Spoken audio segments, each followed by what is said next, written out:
Hi, I'm Lisa Murray from Creativity Lab, and this is the Business Alchemy's video series.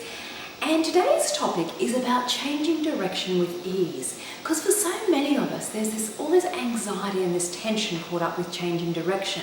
Whether it be totally changing your career, or changing the direction of a program you're running in your business, or changing your strategy, a lot of people go into a lot of sort of fear around that, when actually changing direction can be one of the most fun things you do.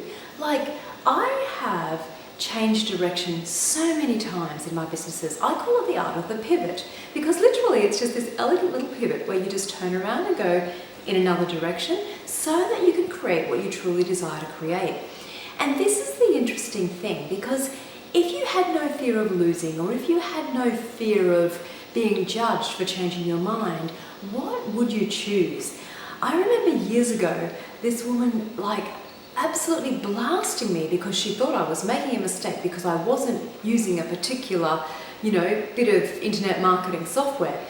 And I just looked at her and said, well, it doesn't fit the business strategy I'm going with at the moment. And in her mind, because it had worked so well for her business, that was the answer to everything. And I'm so grateful that I was willing to go, you know what, no, it doesn't work for me, because I've tried it again since then. It still doesn't work for me. It's not something my business requires. And this is where you have to have the courage to know what you know, rather than always looking at what other people's points of view are. So that's one part of the fear, is where people are making you wrong. Another part of the fear is where you are making you wrong, and you're all anxious about something. And what I would like to say to you is, well, is it fear or is it excitement? Because they are the same physiologically in our bodies. And years ago, I was on Facebook, and this guy was writing this big long story about what he wanted to create, but he was so scared and he couldn't actually leave his job and create it. And I wrote to him and I said, is it fear or is it excitement?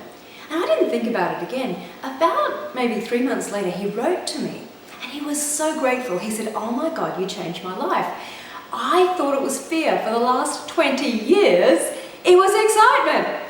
And he was so thrilled. And I was so thrilled for him, because it's like, oh wow, cool. Off you go and create something amazing, which he has done. And so what I look at to get over this fear excitement thing and to just keep moving forward is to look at, well, what would I like to create in the world? What is it that's really important to me? And what energies does that include? Because when I start with the creation with the energy of something, then I actually know that I'm on the right track. It doesn't really matter what it looks like on the surface. That can all get fine-tuned as you go along. But if you have the underpinning energies that actually work for what you want to create, then your idea will work in some way, shape or form. And what I mean by that is, for example, one of the things that's important to me is bringing people together to actually create things so that they can be a contribution to each other.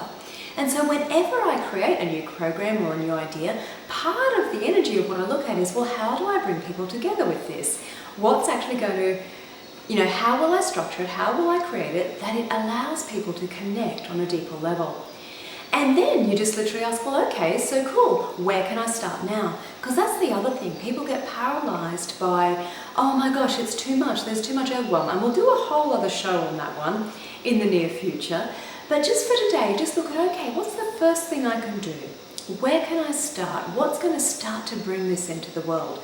Because once you start, you get more information. And then you actually stop doubting yourself, or you start changing things and creating a different direction. And there is no wrong with all of this. It's just like, what would you like to choose?